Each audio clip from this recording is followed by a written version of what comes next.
والسلام على من لا نبي بعده أما بعد فأعوذ بالله من الشيطان الرجيم بسم الله الرحمن الرحيم رضي الله عنهم ورضوا عنه وقال النبي صلى الله عليه وسلم ما أنا عليه وأصحابي رواه الترمذي أو كما قال عليه الصلاة والسلام۔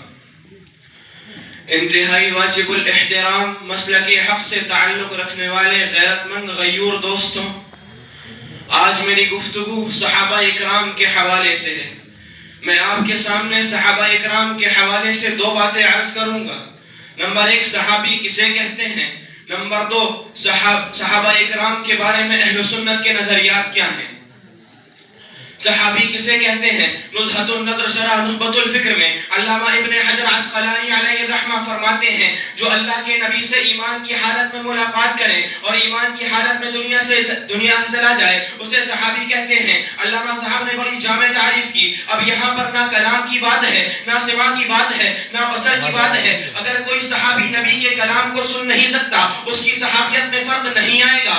اگر کوئی صحابی نبی کو دیکھ نہیں سکتا اس کی صحابیت میں فرق نہیں آئے گا۔ اگر کوئی صحابی نبی کی مجلس میں آ کر نبی کو سن نہیں سکتا، نبی کو دیکھ نہیں سکتا، فقط مجلس میں ملاقات کے لیے آ گیا تو اس کے ایمان و صحابیت کے لیے یہ کافی ہو جائے گا۔ علامہ صاحب کی بڑی جامع تعریف ہے کہ صحابی کا مقام کیا ہے، صحابیت کتنا بڑا مقام ہے۔ یاد رکھنا، صحابی کے بعد پوری امت مل بھی جائے، جتنے چاہے اعمال کر لے، صحابیت تک نہیں پہنچ سکتے۔ اسی وجہ سے امام نووی علیہ الرحمہ نے شرح مسلم میں لکھا فَإِنَّ فَضِيلَةَ الصُّحْبَةِ لَا يَعْدِلُهَا عَمَلٌ۔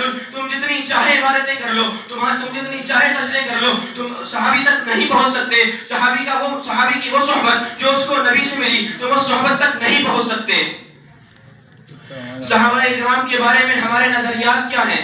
ہمارا عقیدہ ہے صحابی انتخاب خدا ہے، ہمارا عقیدہ ہے صحابہ مومن ہیں، ہمارا عقیدہ ہے صحابہ عادل ہیں، ہمارا عقیدہ ہے صحابہ محفوظ ہیں، ہمارا عقیدہ ہے صحابہ مومن ہیں، ہمارا عقیدہ ہے صحابہ معیار حق ہیں، ہمارا عقیدہ ہے صحابہ تنقید سے بالاتر ہیں، ہمارا عقیدہ ہے صحابہ سارے جنتی ہیں، ہمارا عقیدہ ہے صحابہ کا اجماع امت کا اقویٰ ترین اجماع ہے۔ ارے میرے نبی کے صحابہ کے کئی فضائل ہیں۔ کوئی کہنے والا کہہ سکتا ہے کہ یہ عقائد بے ساختہ ہے، میں کہتا ہوں نانا، یہ تمام عقائد لفظ صحابی میں پائے جاتے ہیں۔ تم کہو گے وہ کیسے؟ مثال دوں گا، بات جلدی سمجھ آ جائے گی۔ آپ نے کسی شخص کو دیکھا وہ نماز ادا کر رہا تھا، آپ نے کہا یہ نمازی ہے، آپ نے بظاہر لفظ ایک بولا مگر اس کے اندر کئی اوصاف سمجھ آتے ہیں۔ ارے بات اس سے یہ سمجھ میں آتی ہے کہ جگہ بھی پاک ہے، اس کے کپڑے بھی پاک ہیں، اس کا بدن بھی پاک ہے، وقت نماز کا ہے، قبلہ رخ بھی ہے۔ یہ بظاہر لفظ ایک بولا تھا مگر اس کے اندر کئی اوصاف تھے۔ اسی طریقے سے لفظ صحابی ایک ہے مگر اس کے اندر کئی اوصاف ہیں۔ اگر لفظ صحابی کہو گے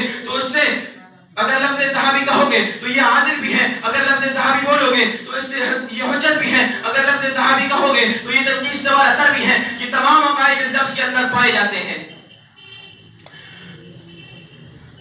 ارے میرا عقیدہ ہے کہ نبی کا صحابی انتخاب خدا ہے۔ ان اللہ اختار صحابی علی جمیع العالمین سوى النبیین والمرسلین۔